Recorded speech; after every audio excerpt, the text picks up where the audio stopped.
Ladies and gentlemen, boys and girls, it has been a minute, but welcome back to the Football Stooges. We are back from our hiatus, and we are as stupid as ever. About fucking time, because it's been getting stupid. It has been getting stupid. I was on vacation the first week of the UFL season, and then after that, we were too busy, so now it's week 3 of the UFL. So we got a lot to break down. We're not going to get into the super nitty-gritty, probably because the team that I'm rooting for is 0-3 and their head coach is in prison, or at least arrested. So, love it. I guess that's what I get for rooting for a coach that was a former Ohio State alum. But anyway, welcome to the Football Stooges. As always, I'm your host, Lob City, and it wouldn't be the Football Stooges without some compatriots in stoogery. So without further ado, here they are. Macedon is here. Flyers are actually in the Stanley Cup playoffs. I don't know how I feel about that. And they're out. Next up, the one, the only. You never know. Their face against Pittsburgh. Gorlumis. The Flyers had the lead. Is that water in a stein? Baller. Yeah. And last, but certainly not. I'm on a diet right now. Is it a seafood diet? No. You see food and you eat it? No. Just cutting out soda and everything and eating a little healthier. There you go. Getting It's all right. getting that summer bod ready. It's all right. Wisconsin water is at least 5 APV anyway. Fair point. Oh, no. Golami's actually cutting because he has to be in shape in order to be able to be a ref for the NFL. Please tell me you actually applied. Please tell me you actually applied. I tried. You tried? Well, how'd it go? Attempts was made. I didn't get accepted. I'm only at the high school level. I have no college experience. And they were just like, yeah, no. And they just like denied it. Just get the fuck out of here. Yeah. I mean, hey, Damn. that's the worst they can say, you know. And last, Can't be worse than the refs I had for the Seahawks and the Packers that one year. And last, but certainly not least, one to talk about refs, K-Duff.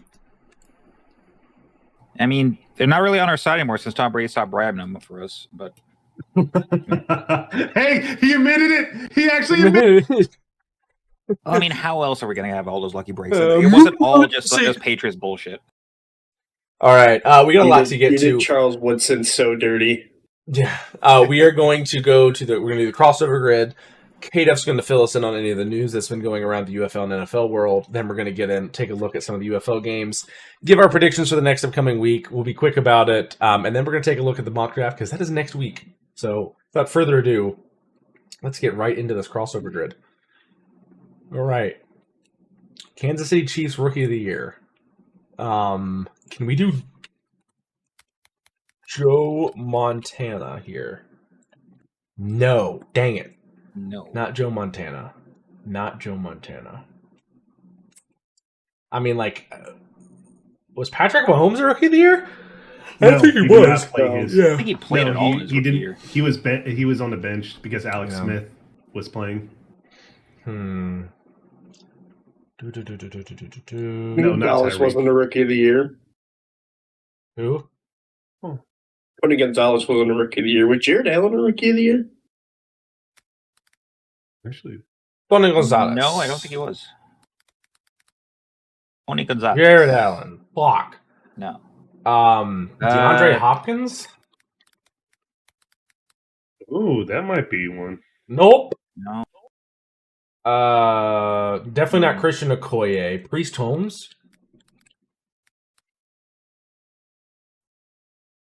Nope, not Priest Holmes. I got Dale Carter.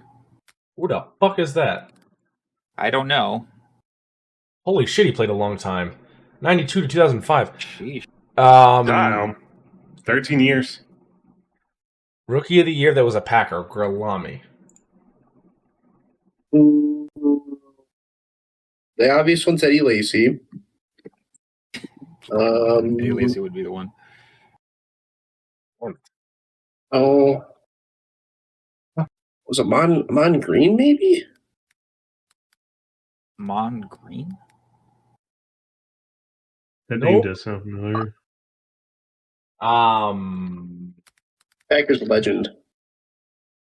Mm-mm-mm. Not Clay Matthews. Not the right With Clay Charles Matthews. Woodson. It was. Ooh. Yes. Yep. Good pull. Good Yeah, that pull. works. A rookie of the year that was on the 1990s all-rookie team. Randy Moss. Peyton Manning was not rookie of the year. Yeah, it was not rookie of the year. I forgot his rookie season was shit. 1990s rookie team. Kellen Winslow was too late now. So wasn't he like 80s or 70s? It's like 70s, 80s. Antonio Gates was too early. So this is in that in between. You mean Yeah, too no, early, too late? Yeah, that's what I meant. I mean, hell, Phillip Rivers was old. No, he was drafted same time. He was same time as Eli Manning when Eli Manning got drafted. Holy shit, Chargers. Not Junior Seau. Okay, not Junior Seau.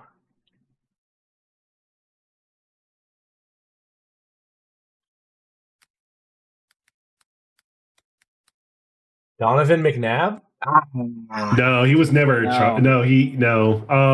For Eagles, he was part of the 90s all rookie. Draft. No, he was drafted in 99. Eagles 90s all rookie team.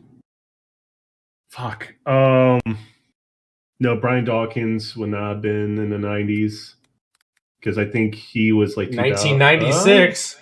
Oh yeah. Okay. Oh, 8-0. I thought he was a little bit later. Okay.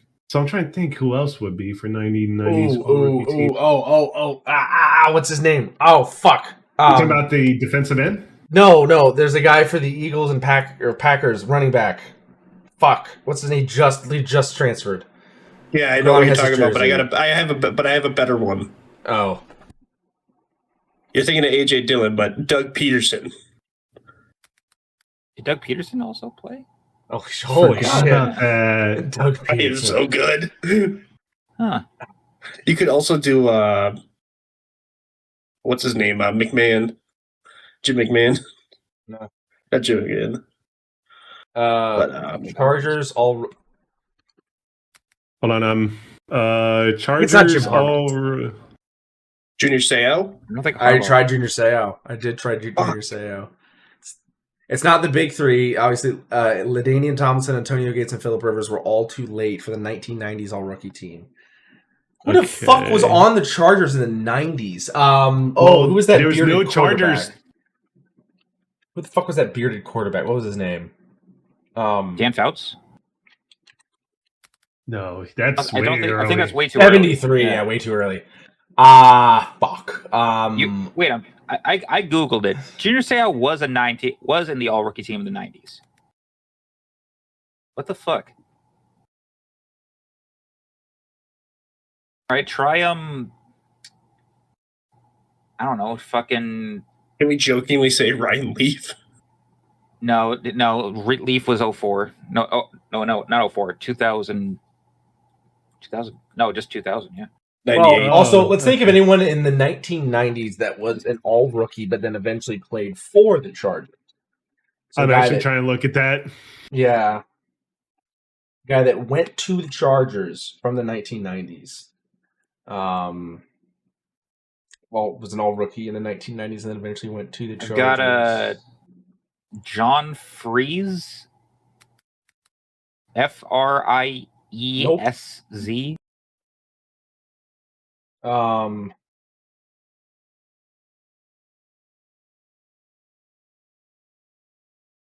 Shit. He was their starting quarterback in 91. Fuck,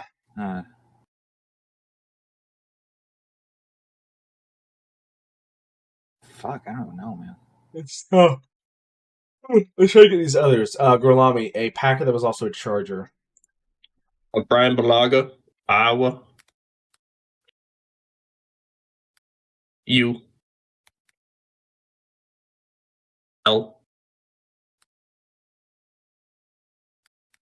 No, wait. Yeah. Oh, BRY. BRY. Brian, not BR. Okay. Then we got a Chief Charger and Chief Eagle. Chief Eagle, Darren Sproles.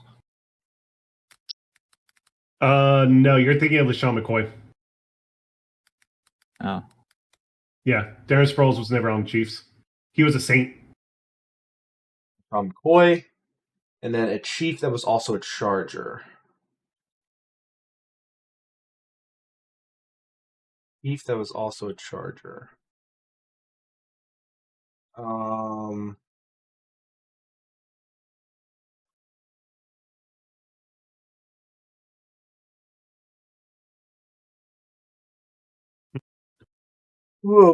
don't. Oh, that's a tough one.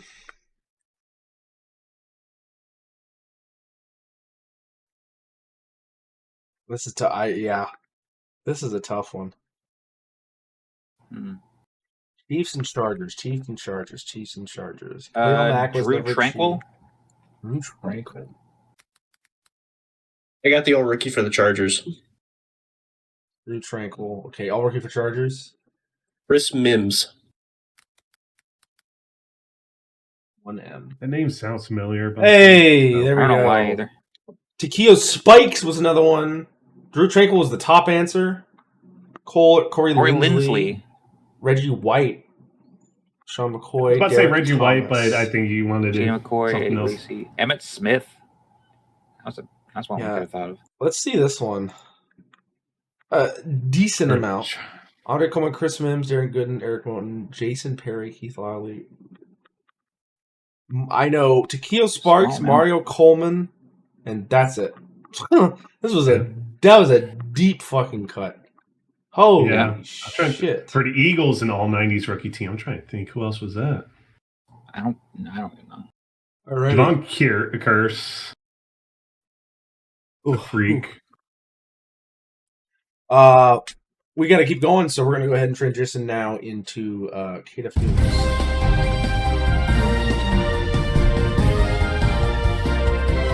Gotta take the Browns to the Super Bowl. All right, let's get through this because, well, NFL news has been pretty dry this week. We've got a bit to catch up on. Injury news, I'm just going to go off what we have for the injury report going into this week's UFL games. For the Louisville Kings, Cam Dantzler is questionable due to a back injury. Wide receiver Tariq Black's going to be out with a hamstring injury. Same with running backs Ian Wheeler, Jaden Sheridan with concussion and ankle stuff, and defensive end RJ Oben with a hand injury. For the Gamblers, the only ones I've got out are defensive end Lonnie Phelps with a concussion protocol, wide receiver Jalen Moreno-Cropper with an ankle injury, running back Kirk Merritt with a calf strain, and quarterback Hunter Deckers with a shoulder injury. Renegades are actually pretty healthy. On to the Aviators. They've only got cornerback Michael Lawson out with a groin injury, and offensive tackle Bless Harris is questionable with an ankle. Battlehawks, we're keeping an eye on linebacker Michael Barrett with a groin injury and cornerback Luke Barku with a knee injury. For the Defenders, running back Xavier Valde with a shoulder injury, defensive end Derek Robinson due to a dental injury that could be jaw or tooth related. Linebacker Brandon Swift with a hamstring injury. For the Storm, running back Elijah Dotson's questionable to an ankle injury. Wide receiver KJ Hamler also with hamstring. Devontae Beckett with a knee injury. And for the Stallions, linebacker Tate Crowder is questionable. Wide receiver Justin Ross is most likely out. And Laviska Chenault is also most likely out, both due to back injuries. There are other stuff around football circles. A couple guys that are expected to be first-round picks next week. Clemson cornerback Avian Terrell suffered a hamstring strain at his pro day workout. And Miami offensive tackle Francis Moigoa had a back issue that caused him some discomfort this past season, rechecked at the combine medical rechecks over the week. And also, it has been confirmed that atop his battle with ALS, late Bears Hall of Famer Steve McMichael was postmortemly diagnosed with CTE. That came out as well. As for trade releases and retirement stuff, before I go into... Let me actually just go into the free agency list. I'll try to run through what we got, some of the bigger stuff here. Falcons have signed former Chiefs offensive tackle Juwan Taylor on a one-year, $5 million deal. This comes after their starting left tackle, Caleb McGarry, suddenly retired after 7 years of the league, all spent with Atlanta. He finished his career having started 92 out of 93 career games, two-time first-team Pac-12, and one-time Morris Trophy winner while he was with Washington. They've also acquired former Eagles safety Sidney Brown in a trade that also swaps 4th and 6th round picks with the Eagles. And are also bringing in former Titans quarterback Trevor Siemian on a 1-year deal. The Bills, they are re-signing safety Damar Hamlin on a 1-year deal and are bringing back an old friend in wide receiver Trent Sherfield. His second stint. He last played with them in 2023. They've also got former Titans center Lloyd Cushenberry III, which they've been kind of needing a new center as well after Mitch Morris went down to, I think, Jacksonville. Panthers have signed former Rams linebacker Nick Hampton. Bengals have signed former Steelers safety Kyle Duggar, former Chargers cornerback Yasir Taylor, and former Browns elite quarterback Joe Flacco on a 1-year, $6 million deal. Oh, yeah. Yep. Speaking of the Browns, they are actually canceling signing of former Bills defensive end AJ Espinosa after he didn't pass his physical. Broncos have signed former Bengals safety Tyson Anderson on a 1-year deal. Lions re-signed kicker Jake Bates and are bringing in former Cowboys defensive end Peyton Turner and former 49ers guard Ben Barch. Texans acquired former Patriots linebacker Marte Mapu and a 7th-round pick in exchange for a 6th-rounder, and they're exercising 5th-year options on both C.J. Stroud for $25.9 million and defensive end Will Anderson Jr. on a $21.5 million one. The Jaguars, they've made probably one of the biggest signings. They are re-signing their former first overall pick defensive end Traven Walker on a 4-year, $110 million deal with 77 guaranteed. And I say biggest because this next one technically isn't what it is initially listed as. Because we go down to the Raiders, they signed former Falcons quarterback Kirk Cousins on a 5-year, $172 million deal value. Really, this is only a 1-year, $20 million guaranteed with a 2-year option worth up to $80 million. So in short, it could be as far as like a 3 or $100 million deal, which sounds a lot more reasonable if, say, Mendoza doesn't work out. The Falcons will also be paying $8.7 million for the remainder of his last year. Also, Chargers, now they just have like Mendoza and Mendoza's older clone. We did say that right before we started, yeah. Chargers signed former Lions guard Coyote Awosika. Dolphins signed former Falcons linebacker Ronnie Harrison.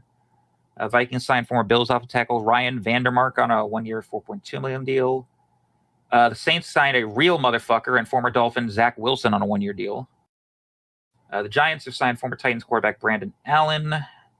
Eagles have signed former Buccaneers linebacker Joe Tryon-Shoyinka and acquired former Packers wide receiver Dontavian Wicks in a trade for a 5th and a 6th-round pick. Wicks then signed a 1-year extension worth $12.5 million with the Eagles. Let's see. The Steelers have signed former Bears running back Travis Homer. 49ers signed former Bengals defensive tackle Cam Sample. The Seahawks both exercised 5th-year options for wide receiver Jackson Smith-Njigba and cornerback Devin Witherspoon, then following it up by re-signing Jackson Smith-Njigba on a 4-year, $168.5 million deal with 120 guaranteed at $42 per year. This makes him the highest-paid wide receiver in NFL history. Extremely well-deserved, especially after this last season he had. Not to be outdone, his former teammate also became one of the highest-paid offensive tackles in the league. Charles Cross got a big boy deal of 4 years, $104.4 million. They also re-signed long snapper Chris Stoll and wide receiver Jake Bobo on a 2-year, $5.5 million deal. That was like almost after the Jaguars signed him to the exact same deal, but Seahawks matched it to keep him in-house. Titans have signed former Commanders wide receiver KJ Osborne, and Commanders have signed former Giants defensive tackle DJ Davidson. As for other stuff around the league, just rumors I've been following around. The Giants have been apparently meeting with a guy that has not really been playing much these past couple of years, but could signal a possible reunion with a team that drafted him. This being free agent wide receiver Odell Beckham Jr., who could possibly be coming back. Rumors about Eagles wide receiver A.J. Brown being in trade are still in flux, as the Eagles have been quiet about it, saying that he is still an Eagle, despite adding on a couple other new wide receiver pieces, including Dontavian Wicks. The top suitors for a possible trade have been considered the Patriots, Browns, or Packers, but still they've been mum on what they want to do with it. Steelers quarterback Aaron Rodgers is also sounding more likely to return this season after apparently he's been talking with Mike McCarthy several times after the new head coach was hired. They're also expected to hear an answer from him whether he is going to be returning or not before the draft, so it could be happening any day now, according to them. Someone that's not going to be returning, Colts GM Chris Ballard has not ruled out the chance that quarterback Anthony Richardson is going to be remaining with the team in 2026, but they are agreeing to seek a trade for cornerback Kenny Moore, who's going to be leaving the team he spent 9 seasons with. Giants defensive tackle Dexter Lawrence has requested a trade from the team after failing to negotiate a long-term deal over the past 2 seasons. And rumors have been quashed about both Dolphins running back Devon Achane and Chargers wide receiver Quentin Johnston being targeted for trades. As for retirements, I discussed Caleb McGarry already. We've also got former Chargers wide receiver DJ Chark retiring after 8 years in the league spent with the Chargers, Falcons, Panthers, Jaguars, and Lions, ending his career a one-time Pro Bowler with 31,100 receiving yards and 24 touchdowns.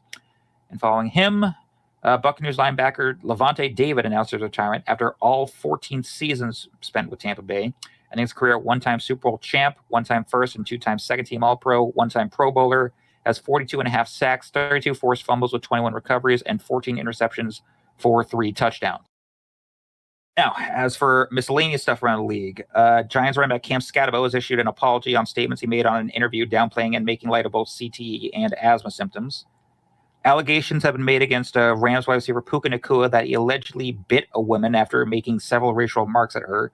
According to his attorney, he has denied the allegations, yet is checking himself into rehab to, quote, improve his overall behavior in every aspect of his life. So hopefully that cleans up his act, because he's been having a bit of a weird season since about midway since last season. Let's see. Cowboys safety Marquise Bell was arrested in Texas on drug possession charges for marijuana and other undisclosed controlled substances. Also arrested in Texas, Aviators head coach Ted Ginn Jr. on DUI charges right before last week's matchup against the Gamblers. Offense coordinator Todd Haley had to be the interim head coach in that time. Mississippi Supreme Court has denied the NCAA as appeal to cancel Ole Miss quarterback Trinidad Shambles' 6th year of eligibility, meaning he will be returning to play for the Rebels in 2026. Raiders minority owner Tom Brady revealed he actually explored the idea of unretiring again after Philip Rivers did so this past season. But after speaking to multiple officials in the league about doing so, they quote, did not like it very much to be asked about the qualification of an active player with team ownership stakes. Speaking of ownership stakes, Dolphins have allowed Chinese billionaire Bin Lin to purchase a minority stake in the team, as well as owner Stephen Ross's business portfolio that includes both Hard Rock Stadium, the F1 Miami Grand Prix, and the Miami Open for the PGA Tour, which would be a record $12.5 billion in sports business history. NFL Media and HBO have announced that they will be filming Hard Knocks with both teams that played in the Super Bowl this past year. This summer is going to be focusing on the Seahawks, while the Patriots will be focused on in 2027. And going into stuff that's happening later this year, due to the Rams and 49ers playing their Week 1 game in Melbourne, Australia on a Thursday night, the reigning defending champion Seahawks will be opening the NFL season on a Wednesday night game versus an opponent to be determined. Which, before you guys groan, it's not apparently the first time it's happened. This happened first in 2012 when the Giants and Cowboys had to open up the season on Wednesday to not conflict with a speech by former President Obama. Let's see other stuff. Las Vegas has also been announced that as the home for Super Bowl 63, they'll be played in 2029 at the Raiders' home at Allegiant Stadium. The playoffs, with the NHL's Buffalo Sabres clinching a playoff berth and ending a 14-year postseason drought. The Jets are now the longest active pro sports team in North America without a playoff appearance at 15 years, last making it in 2011. Say it with me, guys. JETS. Suck. Attaboys. Right, now to discuss... There is one thing also I'll say. Roy McIlroy has won 2 Masters green jackets before the Jets have gotten an interception. Oh my God. Isn't it beautiful? Oh my God. It is amazing. It is America's amazing. greatest tradition, ladies and gentlemen. All right. To discuss some things that happened at this year's league meeting in Arizona, Commissioner Goodell has come out to confirm that the NFL will be continuing to back the Rooney Rule, which is the initiative to encourage greater diversity in hiring cycles for key positions. This comes after Florida Attorney General James Uthmeyer threatened litigation to have it abolished over the Trump administration's DEI initiative dismantling.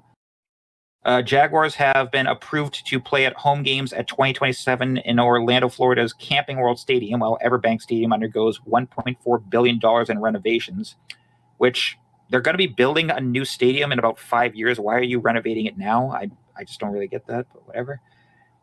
The Bears are set to make a decision on their location of a new stadium by next week at the earliest. Sources following state politics saying that should Illinois legislators not pass a bill for the location at Arlington Heights to be the new home of the Bears, they will indeed be bound for a proposed site in Gary, Indiana. There was also reason given for why 2 other proposed sites in Chicago's city limits were rejected by the team and or league.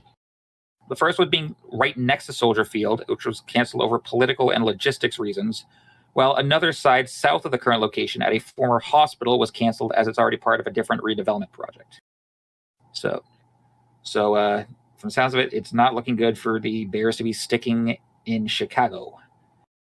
There is going to be a new team opening up for the UFL. They've announced that a new team out of Oklahoma City will be beginning play as early as 2028. The NFL has announced a partnership with Tomorrow Sports Group, who's the company behind golf's TGL brand, to develop a professional flag football league for both men and women that will be backed by all 32 NFL teams. Owners have approved a 1-year-long rule change that will allow the NFL officiating department to correct clear and obvious misses made by an on-field official that will impact the game in the event, and it's looking a lot more likely that's going to be happening, that replacement refs are used. It includes the league stepping in to assist on potential disqualification, whether for flagrant football or non-football acts, and will initiate a flag if one is not thrown. Speaking of the replacement ref stuff, labor talks between the NFL and the Referee Association, which I'm calling the Referee Association because apparently it's called the NRA, and that's going to be a little bit questionable. I'll talk about that. They've broken off without an agreement, which was expected to go over 2 days, ended in 3 hours, which is leading to the league expected to hire replacement referees for the first time in 14 years if a deal is not reached by the May 31st deadline. On the NFL side of things, they are offering a 6.45% average annual raise, as well as also demanding additional performance standards, increased probationary period for new officials, and to assign postseason games more so on performance rather than on seniority. The union, instead, is asking for an annual increase of 10% per year for the next 6 years, actual health benefits, and meaningful higher pay for playoff games, as some officials who worked this year's championship games and even the Super Bowl were paid less for those than regular season games. It was also discussed that team owners and coaches were instructed to not report on the current proceedings, which I did a little bit more digging into, like some of the stuff. Referees do make good money in the NFL, but they aren't paid for the whole 52 weeks of the year. The other half of it, and I actually had to look this up. It is true. They're mostly lawyers and attorneys. The other times when they're not putting on the zebra stripes, so they know what they're talking about. And for the sounds of it, the only thing that the NFL has really learned about when it comes to negotiating with refs since last time is to make sure that they're hiring referees not from the Bikini Football League this time. So, yeah, they've learned absolutely nothing, and I feel like we're going to be stuck with another case of the Fail Mary at some point in the next few months. Unless Gorlami and then there's applies. another thing. Yeah, and then there's another thing because, like I said, yeah, but I can't touch the NFC in any capacity. Yeah, the guy who lives in Wisconsin. I mean, no Packers games for you either. Clearly, no NFC North for sure. Yeah, for sure not. Also, as much as I don't really want to talk about this, it's been the only news that's been happening this week because as news other than the draft has been drier than Ben Shapiro's wife.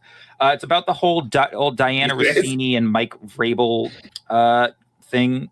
So if you haven't heard, there was a pictures taken between Patriots head coach Mike Vrabel and athletic reporter Diana Rossini, who's a NFL reporting vet with both The Athletic and ESPN. Before that, she's been working and reporting with Vrabel and like interviewing him since like all the way back in the Titans. So the two have somewhat of a relationship. Now, the pictures taken showed them hugging and also in a pool together at a resort in Arizona while they were there for league meetings, which has gone out of control with rumors that the two have been having an affair. Neither side has come out to confirm it.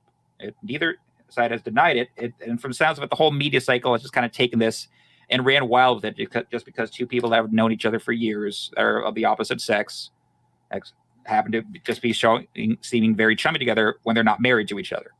It's now Vrabel has been completely mum on it, but Diana Rossini has come out to say she has resigned from The Athletic and has been apparently admonishing a lot of people that she even worked with that were like not even listening to her side of the story. So I don't even know what to fucking make of it, dude. But here's what I do know to make of it, because here's how I believe in my heart of hearts that this is not true and that there was not an actual affair between Vrabel and Rossini. Do you guys remember in 2019, ahead of a certain wildcard game, Mike Vrabel said he would chop off his penis if it took to beat the Patriots? Well, the Titans ended up winning that game, and I have not seen a Mike Vrabel dick pic since then. So that's my reason as to why it's not. Did you see one before then? No. That's a real question on that one. So anyway, other stuff going on. Next segment. Let's end this on some sad notes. Former Viking safety. Got to get the laugh out before I get on this because I don't want to laugh about this. Former Viking safety Joey Browner has passed away at the age of 65. He played 9 years in the league with the Vikings Buccaneers, finishing his career a 4-time first-team All-Pro, 6-time Pro Bowler, part of the Vikings Ring of Honor, had 37 interceptions, 17 fumble recoveries, 9.5 sacks, and 4 touchdowns. Also, former Raiders center Baron Robbins passed away at the age of 52, playing all 8 years of his career with the Raiders, starting 105 out of 121 career games. And earlier today, former NFL coach Dave McGinnis also passed away at the age of 74. He coached in the league and in college for over 50 years, with stops with the Titans, Rams, Cardinals, Bears, TCU, Kansas State, and Missouri before spending time as a radio commentator for the Titans. His head coaching record was not great, 17-40, but hey, it's more wins than any of us have had, so rest in peace to them. And also, while we were off this week, these past couple weeks, Josh Allen has had, and Hailey Steinfeld, congratulations to them. They both welcomed in their daughter, who, again, I need to reiterate this because it's all I've got. This does not make her my half sister. Josh Allen is not my dad. Were we too hard on Drake May? I mean, if you look at what he did this year, he really deserves his flowers. After watching...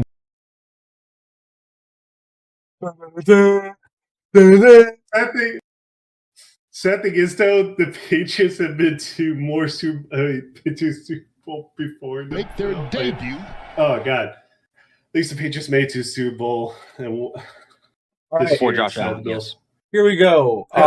First game, the opener on a Friday, week 1. Louisville played Birmingham, and it was very close. 15-13 was the final score. This was from a sold-out stadium in Louisville. Louisville was like really high on getting. What was that? What was that? Goodness. Well, looking at the record for the Kings, they are now 0-3. So, bink, dink, bonk. Don't want to say bonk, that's. Oh, I thought he passed it back. Sorry, basically their whole season in a nutshell so far, but not a great first impression on that first drive. Matt Corral, as you can see there, number 2 for the Stallions, went great, 21 for 30 for 207 and a touchdown. Jaden Mickens right there, 9 for 102 was the lead receiver. Jason Bean for the Kings, which if Jim Beam does not contact him for a deal of some kind, what the fuck are we doing? 226, 1 touchdown, 2 picks, 14 for 27. Decent. They had trouble running the ball, though. Lead rusher, Jason Bean, was their quarterback, 5 for 27. Not great. Close game. Event again. There's a lot of turnover in year to year with the UFL team, so getting into a groove takes some time, unless you guys a lot of guys that come back, and Matt Corral coming back for the Stallions in stride is great for them. Only 9 incompletions, no interceptions, 70% completion percentage, 100.3 rating, did great for them. I think the biggest problem with this game is, dear Lord, Louisville, please pick some new colors. Good God. Yeah. Whoever thought green on greener green was good is probably colorblind. And then like the neon highlighter colored like accent marks. Yeah, now like the Fury Elise symbol on the shoulder pad, stylish, love it. However, neon green, if it's going to be a Regal City, I get it. Switch out the neon green with a gold. Look pretty good. Dark green and gold. Solid look. I think that'd be great. This look, I want to stab my eyeballs out. The Oregon Ducks can make... The Oregon Ducks? Yeah, the Oregon Ducks can actually make, like, bright greens work. This does not work. So they make a new uniform every game. What the fuck? because I think... It's Nike. It's a Nike guy. Yeah, I think the Nike guy went to Oregon, and then one of the centers for a bunch of the jerseys is in Oregon. They're just right there. But great win by the Stallions. 2-point loss there by the Kings. Tough positioning for them starting out the season against such a juggernaut as Stallions. But they performed very well. Yeah, not the worst possible world. Nothing. Yeah.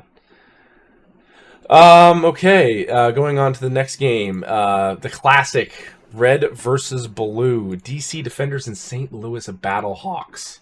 This is always a classic game. This was from St. Louis, Missouri, in front of the Dome of America Center. And we had a pretty good game. 10-16, the final score. St. Louis gets the win. Tom had a bad game.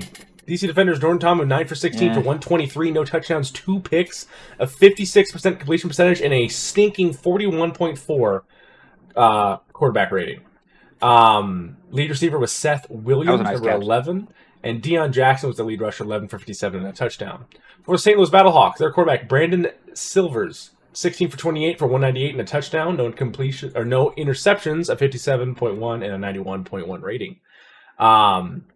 Lead rusher was David Howard, 11 for 45, and Gary Jennings Jr. was the lead receiver, 1 for 64. Big time reception for him there. Good to see the Battlehawks back in a position where they finally know what, at least so far, what quarterback they're going to be going for in the future. They did have struggles last season, I remember, with injuries, and is this guy the main quarterback? Is that guy the main quarterback? Flipping back and forth. So they got that settled. But odd for Jordan Ta'amu to kind of throw out a stinker. I haven't really seen him in the UFL go out and play a game that was just like, wow, that was bad. Like, not like, it was rough. It was bad. Jordan Thomas had some rough games here and there. This was like Kirk Cousins on a Thursday night. This was shit. It was not against the Bucks. Right, yeah. Yes.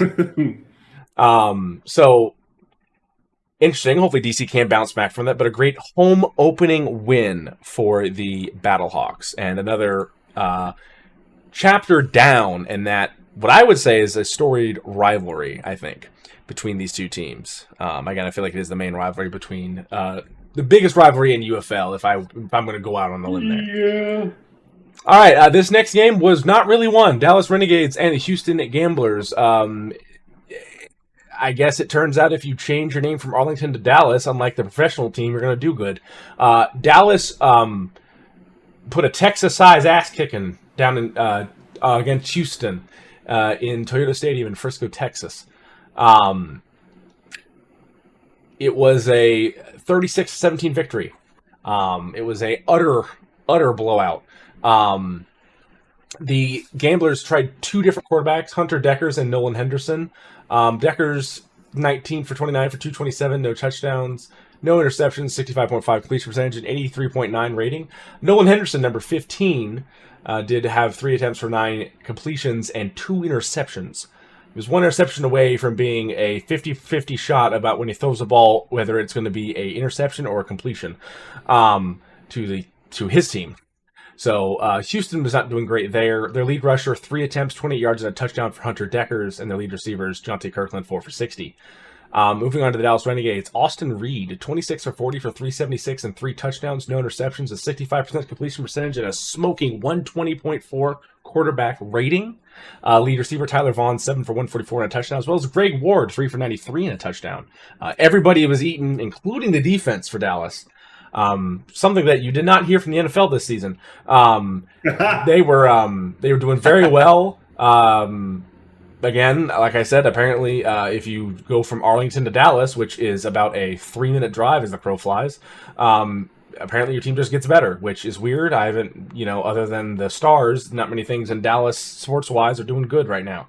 So, you got a spring football team, it looks like. Either that or the Gramblers just stink. They didn't know when to hold them. The Gamblers didn't know. They didn't know when to hold them. They didn't know when to fold them. They didn't know when to, walk away. They're Grambling. The run game was mess, so I can't say they don't know when to run. Yeah. No, the run game was horrible. They had 42 yards. 28 of them were from one guy. The rest was 11 attempts, 42 yards. It was rough. So this was good old-fashioned Texas ass-kicking. And Dallas. And they never counted their money while sitting on the table. Belt to ass. I feel like you just got to play that song wherever. And then finally, the last game of the first week, the Columbus Aviators and the Orlando Storm. We got to say, love the Columbus Aviators uniforms. The baby blues are very nice. New looks. Yep. When they do the Oilers stuff. This was from Inter & Co Stadium in Orlando, Florida. 23-16, the final score. Orlando gets the victory at home. For Columbus, Jalen McClendon, 21 for 32 for 212, no touchdowns, no incompletions, 65.6 completion percentage, and 84.4 rating. Lead receiver Tay Martin, 7 for 86. They didn't run the ball decently well.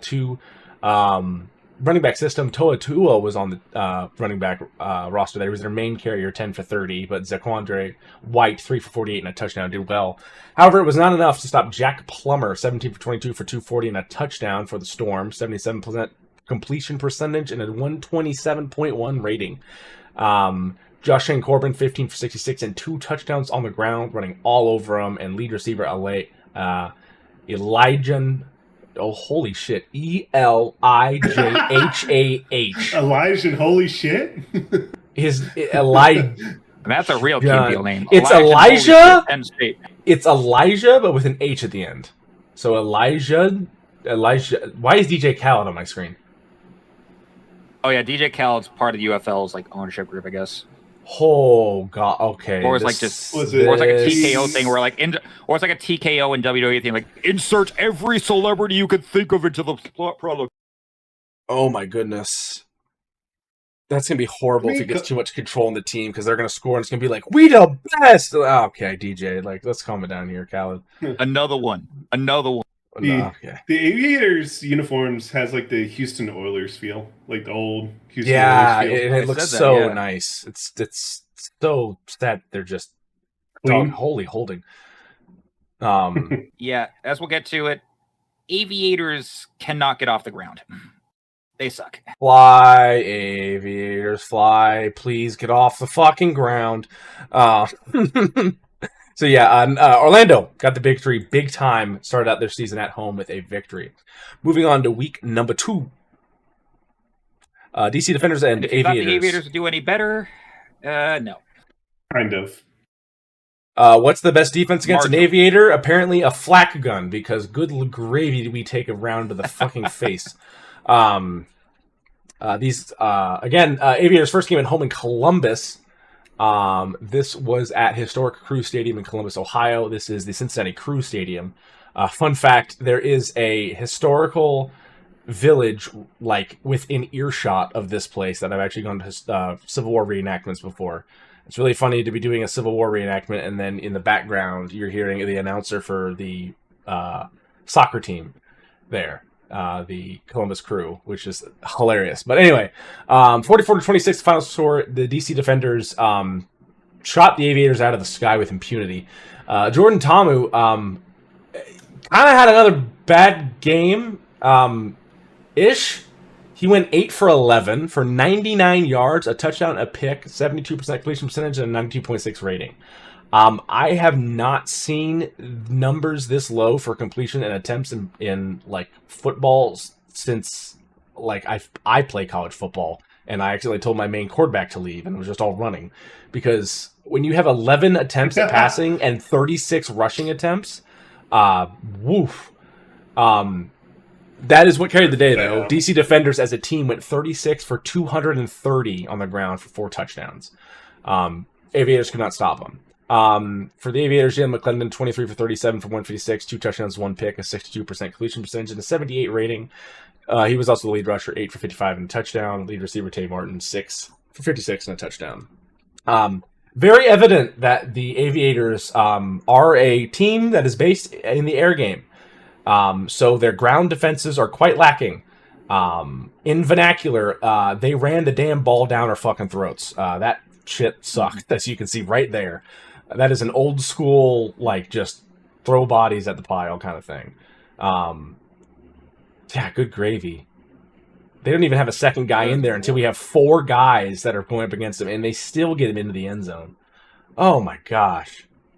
Why do their away uniforms remind me of like the Blue Jackets, which that does not feel right to say. They're also in the same city, so could be a draw. Yeah, same.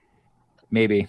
The reason that they're going for blue is that Columbus and Ohio were some of the biggest producers of the jackets that the Union Army wore in the American Civil War, which is why they're called the Columbus Blue Jackets. Also, Macedon, the way you're positioning looks like you're like a amputee. I don't know why. He's a potato man. Fucking he took my Kevin Patullo took my fucking arms. I can't do anything. But yeah, rough start to the Columbus Aviators, especially this is being their home opener. Real tough one. That's some rough shit, man. Yeah, they hit some turbulence, and the turbulence was the fucking Defenders run game. Next one is the Louisville Kings and Orlando Storm. All right, so this was in Orlando. 19-9, the final score. Orlando gets the victory at home. Louisville tried 2 quarterbacks out. Charlie Rogers went 13 for 20 for 152, no touchdowns, 1 pick.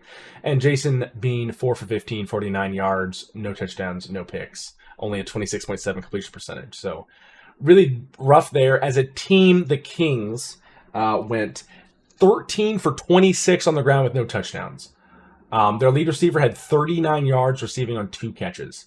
The Storm did much better. Jack Plummer, 18 for 23 for 182 yards, 2 touchdowns, 1 interception, and 110.5 rating.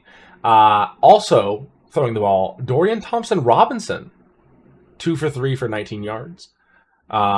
Lead rusher Jason Corbin, 19 for 51, and KJ Hamler, 2 for 59 and a touchdown receiving. Orlando Storm looked to be put together very well. And much like their uniforms, the Kings continue to have a lot of shortcomings. Already, what I've seen on a couple recap videos, because I haven't been able to watch as many games as I would want to yet, but I've seen that this statistically and also in many of the eyes of the media that covers the UFL is that the offense for Louisville is their shortcoming. When you go out into a game and you have 13 rush attempts for 26 yards, you're getting 2 yards per attempt.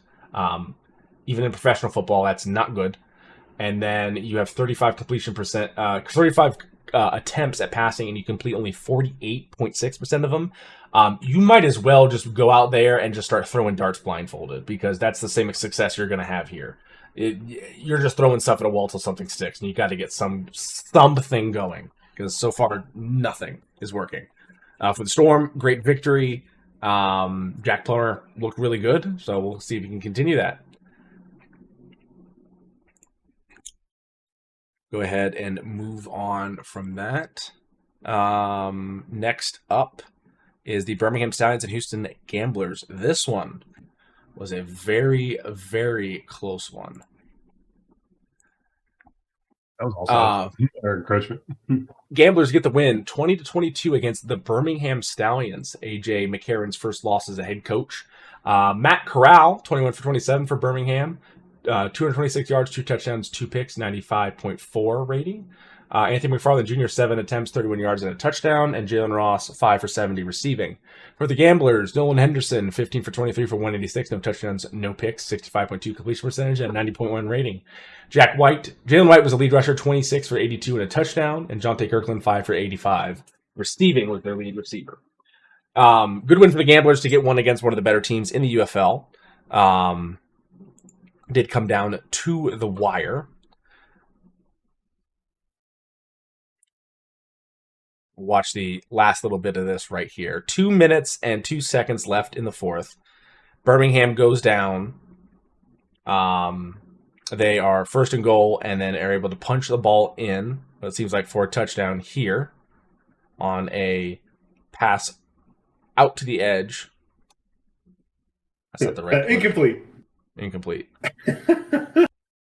I was about to say. Yeah, so no, that was the 2-point. Sorry, that was the 2-point conversion there. That was the attempted 2-point conversion, which missed. So that's why they only scored 6, 20-19. So then with less than 2 minutes left, 156, down by 1. Here comes Houston, 20-19, not in their favor. Trying to come down the field here. Now almost at the 35. We're making some magic. Ooh. Okay. He's got. All right. Not bad. Nolan Henderson's got some wheels there.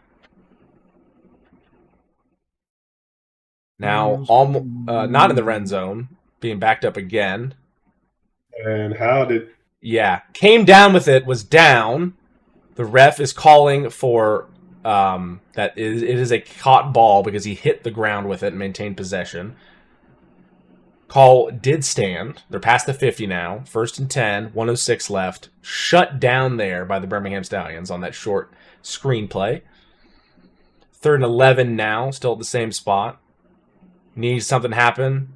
Here's Henderson making magic again. Runs outside, scrambling, puts it down. Moves past the 50. Do get the first down. It's now 1st and 10. Inside handoff. Good amount of yardage there. That is Jalen White, number 32, their lead rusher. And that sets up a 50-yard field goal attempt with 2 seconds left. And ladies and gentlemen, the gamble paid off. And it went down. Right down the middle. Well, amazing way to win a game, especially their home opener, I believe. Yeah, Shell Energy Stadium, Houston, Texas. So, great way for them to win their home opener. Tough one for A.J. McCarron there. And the Birmingham Stallions. So, great way to end the game, though. Great way to end the game. You love close games, especially in the UFL. All right, last of week 2, St. Louis Battlehawks and Dallas Renegades. If this keeps up, we're going to see a Dallas dynasty in the spring football. 15-31, the final score. The Dallas Renegades put belt to ass against the Battlehawks. Battlehawks, Brandon Silvers, 22 for 39 for 186, 1 touchdown, 2 picks, 56.4 rating, and a 56.4 completion percentage, and a 56 rating. He was also their lead rusher, 3 for 16. This team went 15 for 47 on the ground. Hakeem Butler was lead receiver, 4 for 56. For the Dallas Renegades, Austin Reed, 22 for 36 for 240, 4 touchdowns, 1 pick, 61% completion percentage, and a 106.3 rating. Lead rusher, Day Hunter, 10 for 67, and lead receiver Tyler Vaughn's 11 for 146 and 3 touchdowns. This is starting to look like, much like on this same team, the old Saul Canella and Luis Perez connection. Austin Reed, 146 out of his 240 yards were to Tyler Vaughn's. 3 out of his 4 touchdowns were to Tyler Vaughn's. 11 of his 22 completions were to Tyler Vaughn's. 50% of the completed passes he made were to that man right there, number 1, Tyler Vaughn's. Vaughn's 11 receptions, 146 yards, and 3 touchdowns to reiterate. What? And he's just barn door, butt booty naked, wide open over there. So, again, it's kind of weird that it was on the same team as the old Saul Canella, Luis Perez hookup that, did wonders, but this Renegades team is much improved from what last season it seems like. They got a good quarterback to running back connection, and their defense seems to be putting they're hurt on some teams thus far in the season. So things are looking up for them thus far. But let's go ahead and now get into last week action. Week number 3. Alrighty. Orlando Storm and Louisville Kings. This one was a close one. 2-point game. The Louisville Kings did drop another one. The final score was 29-27 in favor of the Storm. This was in Louisville once again, so that sucks for them. But this is also a game of like the battle of neon. Neon orange versus neon green. God, please get these Louisville. Yeah. Get off my screen. At least the orange looks fine though. The orange and purple is a little interesting. It's definitely not a professional color scheme, if that makes any sense. But I mean, this is Orlando, Florida. I mean, the only thing really professional is building theme parks. the Magic were pretty decent this year. And also Jacksonville's going to be playing there, but again, they're not professional at all. Jack Plummer for the Storm, 21 for 34 for 249, 3 touchdowns, no picks, a 61.8 rating, completion percentage, and a 113.5 rating. Lead rusher was Trey Stewart on the ground, 8 for 35, and Chris Rowland, 9 for 112 and a touchdown receiving. For the Louisville Kings, Jason Bean, lead passer, 23 for 46 for 352 yards and 3 touchdowns, no picks, a 50% completion percentage, and a 97.4 rating. A holy Jacoby Brissett attempts, 46 passing attempts for 352 yards and 3 touchdowns. Lead receiver was Isaiah Winstead, 7 for 114. They only ran the ball 16 times for 63 yards, 50 of those from number 26, Benny Snell. This game did come down late in the game here. Was this the one where it was a penalty and they gave the touchdown on the penalty? So, 7-point game, 1:35 left in the fourth. Louisville is down 7. 3rd and goal here from about the 5-yard line, 6-yard line. Looking, fires back to the end zone, caught, touchdown. Now, obviously, UFL, you go for 1, 2, or 3 here. So, do you go and win the game? Do you tie the game? What's the big deal? They obviously went for the tie. Zoom. Boop. Got it. Alrighty. 45 seconds left in the fourth quarter. From their own 40-yard line, here's the Orlando Storm, and Jack Plummer fires it out. Short. Stopped. It's now going to be 3rd and long. Time ticking away. It's now an overtime shootout. You get, I believe... Yeah, you do alternating 2-point conversions, I believe. Or are they 1 points? So, first one fail. First one fail for the Louisville Kings there. It's much like hockey. Here comes the Orlando Storm. Incomplete there. Missed for them. Going back to Louisville from the 5-yard line. Step heavy on the right. Yep, here we go. Blitz coming from the right. Throws toward the blitz. Incomplete. Dropped. Back to the Storm. Motion coming from left to right. Set up. Waiting. Throw short. Stopped again.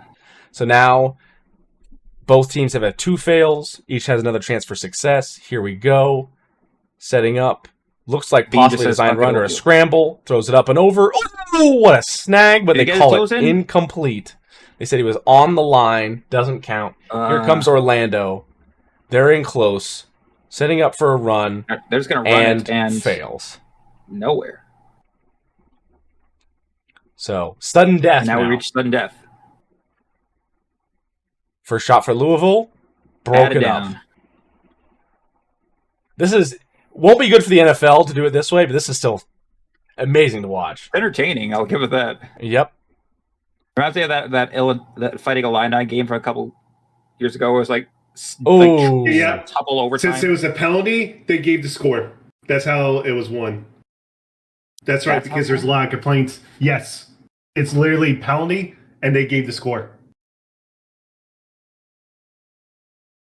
A lot of people are pissed because it's like it would almost be like somebody like like intentionally holding or grabbing someone by the face mask when they're the last person to try to stop someone from scoring. That's what the rule is designed for. Okay. I mean, I guess it's not as egregious like Bottlegate back in the day, but it's still not a great way to win. No, I kind of don't. No. I get it. It is a foul, 100%. Oh, yeah. But also, like, yeah, it shouldn't immediately go to this, I think, in this situation. 100% a foul. 100%, pass interference. However, no I think they should there. move the ball That's clearly forward and you get another chance. I think the biggest issue, though, is, yes, what is then stopping Louisville from continually fouling. So there is two sides of that coin. But I do see why people are upset about just like, you just win the game. Tough decision there.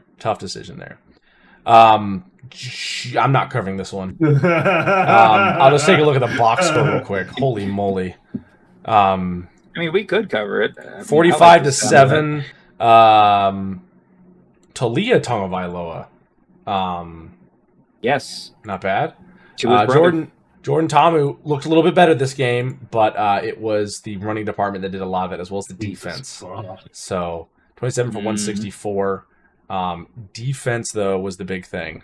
4 sacks, 38 solo tackles, 1 interception, a forced fumble. Houston just could not get anything going. That was the biggest strangled by the beer snake. Yeah, strangled big time. All right, let's go ahead and move on now. Last 2 games before we give our predictions for next week, and then take a look at the draft.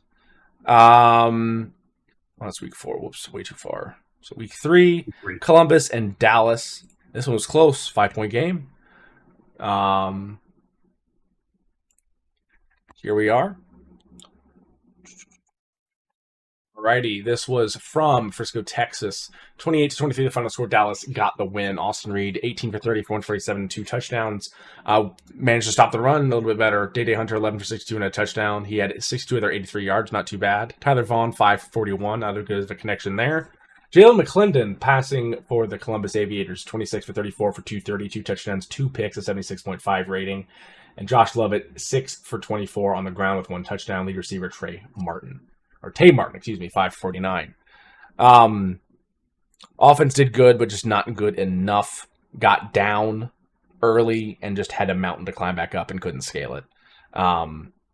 This team does need a lot of work, and it's not helping that now. I think this was I believe coming into this game was when Ted Ginn was arrested. Yes. So it was said he was arrested the night before, and that Todd Haley was interim. Yeah, and that is not a great way to start a football game. So that definitely affected them a bit. But again, gotta hand it to this defense of the Dallas Renegades. They look pretty good. Did cause 2 interceptions against Jalen McClendon, which did disrupt his game and the offense, as you can see there. Timing. Holy shit, dude, go down. Oh my god. Dude caught the ball and said, "I'm Barry Sanders." Reversed field 3 times. Watch this shit. All right, last one. Birmingham Stallions and St. Louis Battlehawks. Another close one. A lot of close games in this week, number 3. Alrighty, this was from St. Louis, Missouri. 30-34, the final score. The Battlehawks get the win in a close one. For the Stallions, Matt Krause, 16 for 33 for 252, 2 touchdowns, 2 picks, a 48.5 rating, and a 69.3, or completion percentage and a 69.3 rating. Anthony McFarland Jr. on the ground, 13 for 56 and a touchdown, and Deion Kane, 3 for 116 and a touchdown receiving. For the St. Louis Battlehawks, Harrison Frost and Brandon Silvers both played. Frost, 9 for 15 for 148, 3 touchdowns, 2 picks, and Silvers, 6 for 11 for 76 yards and 1 pick, no touchdowns. Lead rusher, Kevon Latulis, 13 for 41, and Hakeem Butler, lead receiver, 4 receptions, 146 yards and a touchdown. This is the Hakeem Butler that Wade Phillips... Yes, that Hakeem Butler. Yeah, this was the Hakeem Butler that Wade Phillips was talking about trying to get in the NFL, which I still think there are some teams that could probably use him. Probably Gorlami's Packers. You're not wrong.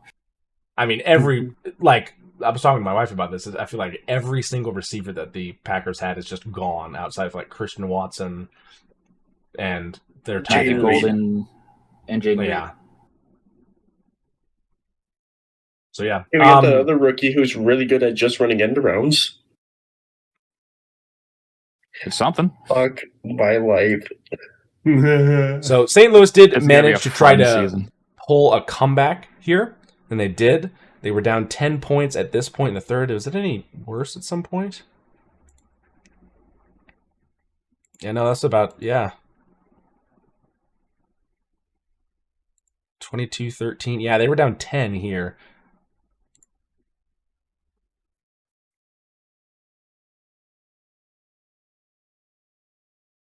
Yeah, they were basically at the start of the fourth, they were down 10 and managed to win the game by 4.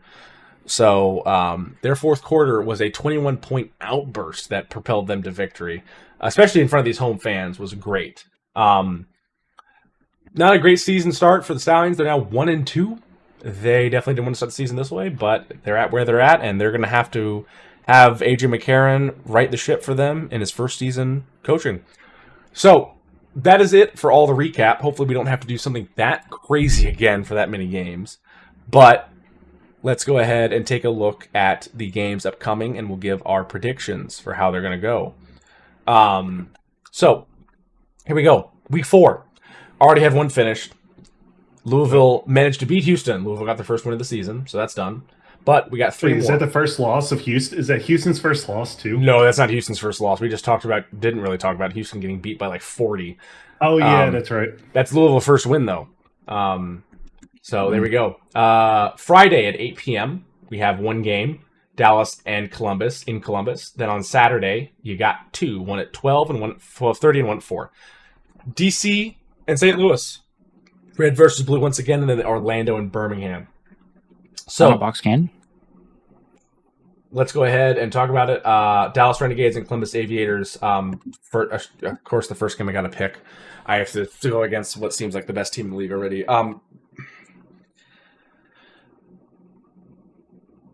French fries, soup fries, time flies. Aviators by Dallas 5. by how much? Columbus by 5. Shit, you're saying. All right. Dallas by 15. Dallas by 10. Dallas by 12. How about them Aviators? St. Louis Battlehawks and DC Defenders. This is tough because the Battlehawks have been a little bit wavy here and there, but going to DC, usually what's been great for them has been Tamu. So far, as we've taken a look these past 3 weeks, he started out ice cold. So, I don't know. It is in DC, though, so I'll give the advantage to the Beer Snake. So, DC by 3. St. Louis by 3? Yeah. Defenders by 6. Ooh, Defenders by 6. You said I got to give it to DC? my... Yeah. I'll give it to my Defenders by 7. Okay. Last one of the week, 4 p.m. Eastern from Birmingham, Alabama, Orlando Storm and Birmingham Stallions. AJ McCarron is not used to losing. He is a graduate of the University of Alabama and played for the St. Louis Battlehawks for a time, as well as many teams in the NFL as a tremendous backup. I think he's going to be able to help this team bounce back. I think they can beat the Orlando Storm. They're also at home. I'll give them the advantage there. I'll take them to balance out their schedule going into week 5, 2-2. I'll have them win this game by 7. Birmingham by 10. Birmingham by 8.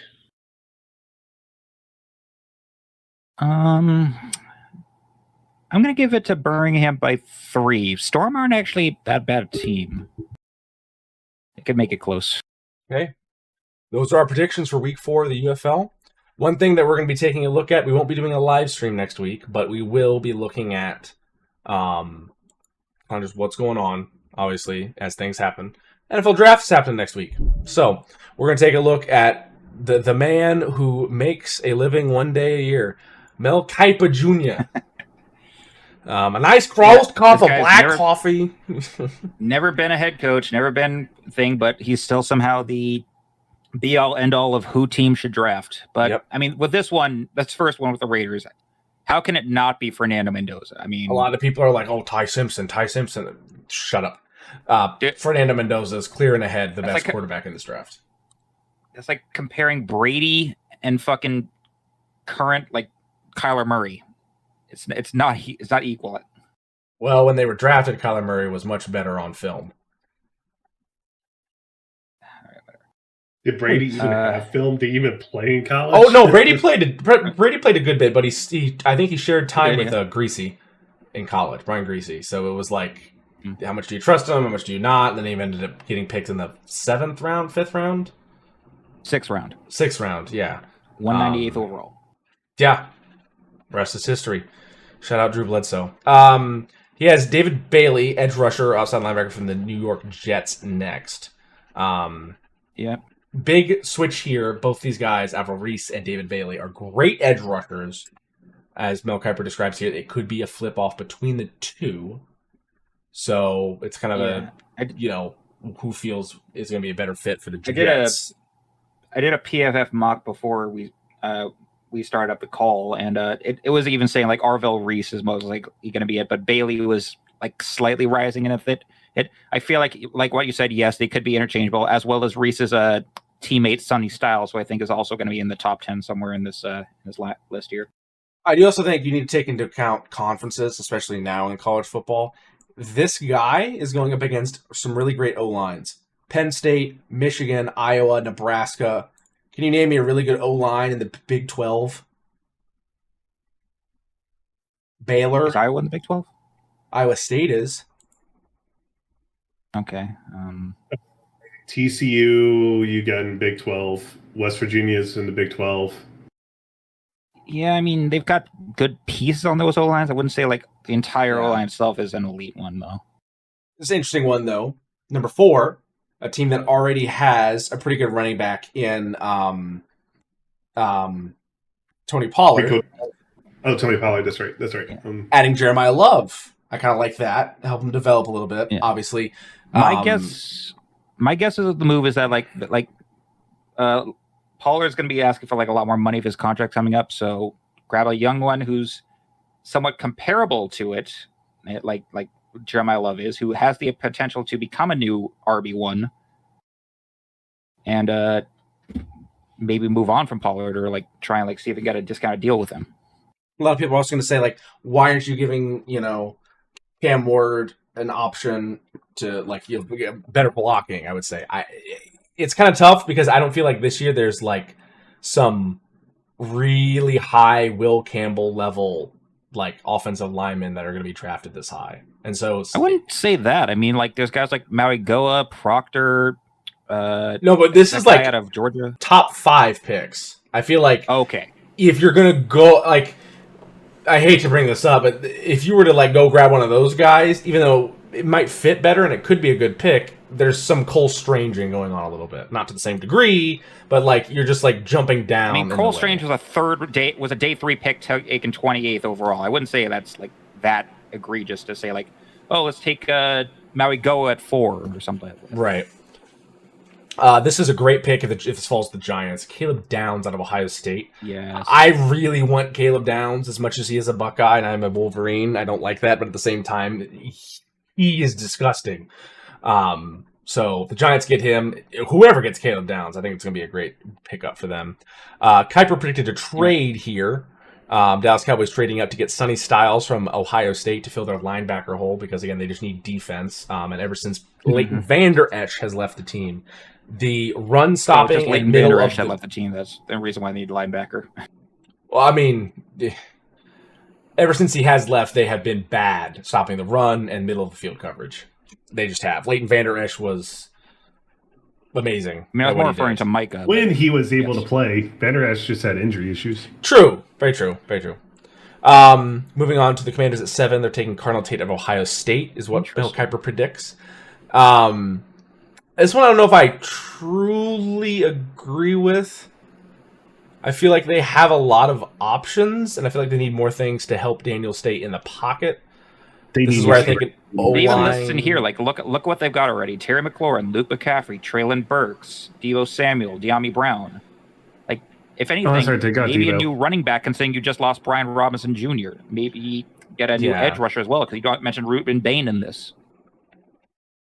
It's interesting take. It's not a bad. I mean, the guy's talented. Carlton Tate is a very talented receiver, and it wouldn't be a I'm not knocking the player. I'm knocking like why to the Commanders though. Yeah, it's a little odd. To the Saints, Ruben Bain Jr. from Miami. This guy was trying to terrorize Mendoza a lot during the national championship. Saints do need to shore up that defensive line now that Davenport has been gone for some time. Davenport's gone. So- Cam Jordan could be out soon. Yeah, I don't know how much See longer how some of he's the other got. pieces- So I would like them to restructure this offense because I again, Shuck is like, looking good. So like maybe give him some options and see what happens. But you still need to have a competent team, not just, a billion receivers and nothing else. That's fair. Gorlami, your team doesn't even pick in the first round, so I feel like you're free I to go know. anyway. I gotta go to work. I gotta go to work early tomorrow, so let's Oh, you're heading All out. right. hop off. See you then. Bye. Let me I edit did. the oh. Meanwhile, this one's it's kind of a head scratcher, but at the same time, I also kind of get it. The Chiefs taking Tyson, wide receiver at Arizona State. Yeah. You got Hollywood Brown isn't here anymore. Rashee Rice has been having off the field issues that make you wonder, like are they going to give him any punishment for that? Kelsey's coming back at 36 years old. Bad It's- year. Yeah, and not to mention, of course, Patrick Mahomes coming back from his torn ACL. Mm-hmm. So, as much as it doesn't sound like a major need, I feel like getting another weapon to help the Chiefs on offense could keep them at least somewhat in the running. Mm-hmm. Yeah. Cincinnati Bengals. Sort of Delaney, cornerback LSU. You do need secondary help. Yeah, You need I just like it. defense help in general. You just need True. defense. Yeah. So You need a new edge Cam rusher Taylor to Britt already is replace gone. Shemar Turner. Yeah. So I'm glad we're not. He doesn't have us picking a D lineman.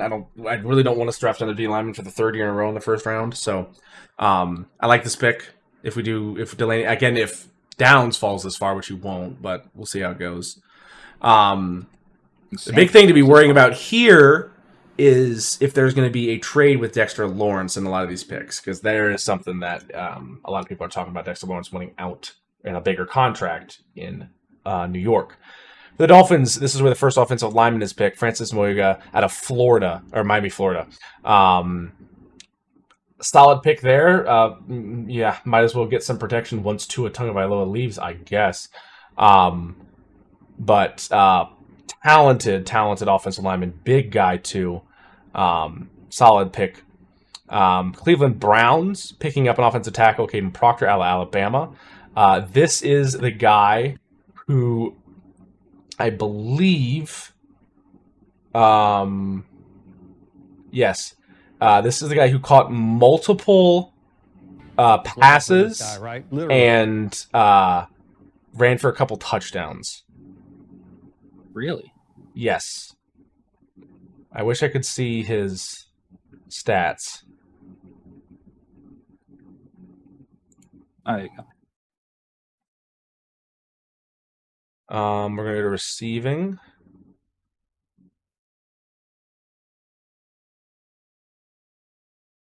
Does it not show up because he's not an actual receiver? Oh, there's some No, others it's- here. Or it's just Oh, because Caden he's- Proctor here. No, he actually did run the ball a bit more. Oh, okay. 5 for 16. 5, Raj. I could have sworn he caught some passes. I thought I might have been confusing with someone else, but Maybe. he's also a big dude. 6'7", 336 pounds listed on his college stats. If he hasn't gotten any bigger since then, so strong guy there. Yep. I also like Omar Cooper Jr. could be a good pick for the Cleveland Browns here, but Kai Pratt, I'm going with. Well, they also have tackle. that. They also have that second first round pick in this draft. They could probably use them if he falls that far. Further down here in the Oh, 20. Because that one was to trade with Dallas. Yes. The second round, they traded with Dallas. Or Los Angeles Rams Right. via Atlanta from a trade previously. Mekhi Lemon, wide receiver at USC, very talented receiver. Yeah. When you read that first sentence, makes sense when you see Adams 34 and in his last year of his deal. I mean, you could also go some off the you field could also go stuff. tackle, maybe a linebacker here too. I guess. I mean, who even knows if they decide to even trade this pick too? Because Les Snead is, we've said it a lot. He has historically said, "Fuck them picks for more capital." Odd pick there, I think, for a wide receiver, but I could see the fact in with Devontae Adams. For the Ravens, Spencer Fano, offensive line of Utah. They need O-line help, especially after losing Linderbaum. Yeah, they do. I think that's a good pickup for them. Well, I would say you should definitely be focused on center. There's nothing in this first round that close to like justifying taking a center this high right now. I did think At least in this Monroe class. Feeling would be a little bit better option. I like him out of Georgia a little bit more than I like Fano, but I think Fano and him are interchangeable on 2-3, on 3 and 2 for the top 5 O linemen in the draft right now. So for the Buccaneers, Kenyon Sadiq out of Oregon, tight end. Talented tight end. Great tight end, yeah. Look at this: a 4.39 in the 40-yard dash, at 241 pounds, and a 43.5 vertical. One of the best combine performances of a tight end we've seen in, I think, almost a decade. Yeah.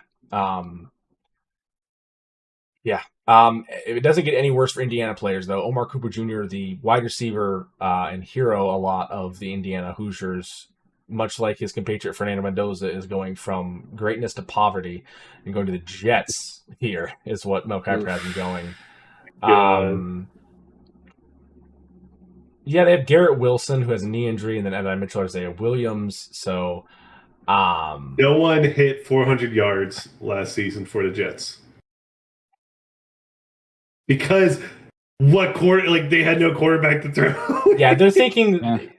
Kiper's saying that it doesn't matter who's under center, they need someone to receive the ball. Geno Smith, Ty Simpson, old ass Joe Namath. I still think Ty Simpson would be a better pick here, just because you need a quarterback for the future, and you just have to build around him as best you can. But yeah, Lions. So it feels like a reach taking Simpson that high, though. He's possible late first round. I don't know about mid first round. Yeah. Detroit Lions. We're feeling out of Georgia. Amazing talent at offensive tackle. So if they can put him at replace Taylor Decker at left tackle, that'd be really good. Because you have Panay Sewell on the right side. Yep. So you're going to see this guy can hold down your left side, which is a big task in the NFC North. You also currently need a new guard after Graham Glasgow Montez Sweat twice too. a year on the Bears, Micah Parsons twice a year on the Packers, and then that Vikings defense twice a year with their pass rushes. We were in a plethora. Speaking of the Vikings. Speaking of that Vikings defense. Yeah. Dylan Thielman, safety out of Oregon. You got to replace Harrison Smith, and I actually like this a lot from Mel Kiper. One of the better safeties, also outside of Caleb Downs, obviously, and fell to him. I would take it. I think it's a good pick. Yeah, it makes sense. Harrison Smith's getting up there in years. Brian Flores has historically had a really diverse secondary. Harrison Smith is not getting up there in years. Harrison Smith is up there in years. He's not getting up there. He's arrived. He's there. Harrison Smith is old. Every time Harrison Smith hits somebody, I'm like, is he going to get up? It's who? Harrison Smith or the player? Harrison Smith. Yeah. Yes. Both. Because he still hits people like he's 23, which is scary. Hey. For the Panthers, shoring up their secondary, Emmanuel McNeil Warren, safety out of Toledo. And you'd be like, Toledo, defensive backs? Really? Ask Masson about that. Quinion Mitchell. Yeah. Guantanamo Bay. Guantanamo Bay. Oh, my God. Growing up that secondary for the Panthers is going to be very necessary. That was a big problem for them in the he also postseason. Addresses what they told me when I did my draft on PFF. Why didn't you take a defensive end? Jalen Phillips, Devin Lloyd. They already got those two. No need. Yep. Cleveland Browns, Denzel Washington. Denzel Washington. Denzel Denzel Boston. Washington. Yeah, They got different. the actor. Yeah, different city. Wide receiver out of Washington. So able to get some more receiving options out there for. I guess we have to watch Deshaun Watson play this season. So give some more options for him to You throw know, they got to. an equalizer there. Yeah. Ha. Because that movie takes place in Boston too. Yeah. God. Yeah. Wow. The irony is just rolling. All right. Next up, Pittsburgh Steelers. Ola Ione, guard out of Penn State. Ola Iva Vega. Ola Iva Vega. Ola Iva Vega Ione. Ola Iva Vega Ione? I could be right, could be wrong. Penn State guard. I'm calling him Ola. More time for Aaron Rodgers. The more time you give Aaron Rodgers, the more random bullshit he can do even at 47 years old. Los Angeles Chargers, Peter Woods, defensive tackle out of Clemson. Interesting one. I thought they would go O-line to give some more options Same. after Joe Alt went down. Even then, maybe running back if there were some spots open because Quinion Mitchell not Quinion Mitchell. What was his name? Najee Harris. Not Keaton Mitchell. And Najee Omari Harris. Hampton. Amari and Amari Hampton. Hampton. I'm not really worried about Najee. I'm thinking like you need a good second running back in here, a young guy that you can develop. If Jeremiah Smith fell this low, which he probably won't, that'd be a great pickup for them. But I was thinking more O-line obviously here, but they said Peter Woods, DC out of Clemson. I will have to disagree, Mr. Mel Kiper. Philadelphia Eagles, Blake Miller. Dalvin Tomlinson. Yeah, this would be a decent pick for right up here. Offensive tackle out of Clemson for the Philadelphia Eagles, Blake Miller. So depth and future replacements. Lane Johnson replacement when he retires because he's turning 36 this year. True. He played 3,500 snaps at right tackle in college, so solid starter there. This is via Jacksonville for the Cleveland Browns, so this trade would give 3 first-round picks to the Cleveland Browns. Jared McCoy out of Tennessee, talented cornerback, but he hasn't played a football game since 2024. So because torn his ACL. But Kuiper's willing to go out and say that his ball skills are tremendous. It's interesting to see, like, not played for basically 2 years at this point is rough, but let's see how that goes. Not too much I know about. I know he's talented, but not playing a 2 years is rough. Chicago Bears defensive end Zion Young out of Missouri. I like it. Like it says here, giving Montez Sweat another pass rusher to help out, take some of those double teams away. Like it. Zion Young has had some really solid stats for Missouri, so not a bad pick there. Buffalo Bills. They're actually drafting a defensive end here. It's according to Mel Kiper. I like that. Don't go out and get some guy that's like halfway in the retirement home like you did with Von Miller, or you're doing now with Bosa. You know, go and try to develop someone your own like you did with Bruce Smith. You know, maybe do that. So I like it there. Kendrick Falk could be that guy for you from Auburn. San Francisco 49ers, offensive tackle from Arizona State, Max Enhance. Maybe? Max from Arizona State. Mad Max, got it. Mad Max, yeah. No, that's Max Crosby. It's Mad Max. A little raw. Oh, yeah. As many people have said. So, relatively new to football. Kind of an Amarius Mims is what a lot of people compared him to from what I've seen.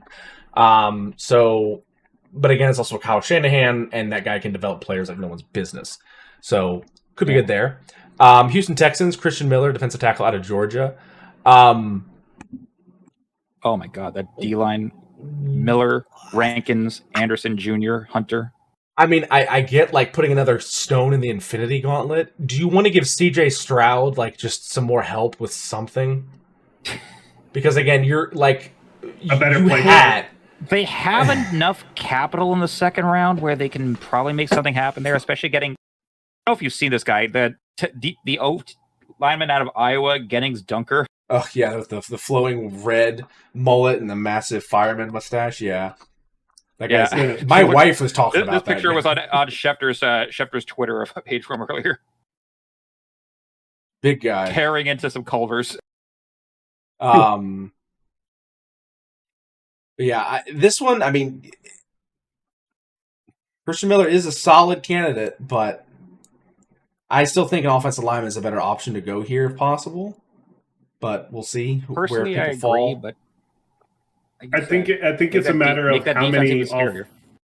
I think it's just depend on like if all the offensive linemen that they want are already gone. Very true. By this point. True. They could be targeting someone like Freeling or hell, even Fano. But yeah, you're getting to like later rounds where some of the ones that you want probably already got picked up. So try to get something else to shore up another spot. Right. Right down below them, Chiefs. This one makes a whole lot of sense. Colton Hood, cornerback, Tennessee. You lost both McDuffie and Watson to the Rams. You need cornerback help desperately, and best available, Hood. Yeah. Solid pick to shore up that defense, try to keep the Kansas City Chiefs in the limelight and improve from their tough season last year. Then last predicted trade of the first round, Arizona Cardinals bump them up. Getting Simpson. Wow. Yeah. So they have Jacoby Brissett and Gardner Minshew. So yeah, trying to beat Simpson as the quarterback of the future. Interesting pick there. And the Patriots, Akeem Mansour, defensive end on Miami, Florida. Really talented as well. Not a bad pick. For some reason, like I said when we were looking at this before we started, for some reason we decided fuck our linebacker and defensive end and things, and we're just completely reloading on that position. Messidor, I guess you could go for. I would also be happy if we got someone like Mason Thomas out of Oklahoma or Zion Young out of Missouri. I feel like any of those could be interchangeable here. Yep. And then finally, Seattle Seahawks trying to fill the hole of Kenneth Walker leaving for Kansas City, taking Jadarian Price, running back out of Notre Dame. Didn't get enough love, pun intended, because of Jeremiah Love above him, but at the same time, very talented running back, can do a lot, and honestly, probably is going to play second fiddle to Zach Charbonnet. Charbonnet's probably taking over the running back one position, so you don't need him to be a day one wrecking ball like Scadaboo was for the Giants. Like I said, Charbonnet is working back from a torn ACL, so he could be temporary. Yeah. Oh god, yeah, no, so you are going to never mind, my mistake. Yeah, you are going to have him start.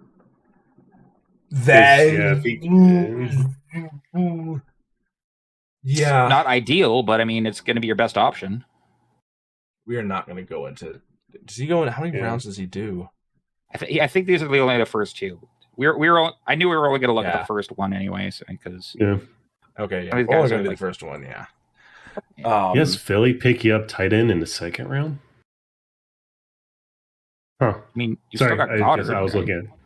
Goddard, he's on his last year in contract, if I remember right. Wait, are they rumored like Stowers from Vandy? For who? Wait, you talking about second round? Oscar Delp from Georgia. Delp is really good. Delp is pretty good too. But really, but when I was going on PFF, he's like not rated like a second round talent. True. This is also Kuiper talking here. True. I mean, so. Before we devolve into too many semantics, this episode has gone long enough, but we have now gotten caught up on the UFL action and gotten you a preview for the draft. So thank you for staying and tuning in and watching. Be tuned in next week. We'll give you the week 4 wrap up for the UFL. The draft will be happening in the background. We'll give you our picks or our takes on the picks that are happening. See some interesting trades that could happen. Who knows? Dexter Lawrence might get dealt somewhere. Who knows? My wife is really hoping for him to become a Packer. So that'd be very interesting to see Dexter Lawrence and Micah Parsons on the same team. That, however, is like 3 guys and 90% of your salary going to Jordan Love, Dexter Lawrence, and Micah Parsons. So, But with that, for myself, K-Duff, Mastodon, and Gorlami, who's probably now asleep, thank you for tuning in to Football Stooges. We hope you enjoyed. I hope that you will keep watching some UFL football. There's some interesting action going on. You got a game Saturday. Don't forget Mamba was here too. Hey. That was my favorite round. Oh, right. All right, that's Shout out Mamba. Shout out Mamba. But Thank you for tuning in. Hope you enjoyed the episode. And as always, run the damn ball. Have a good night. Yeah.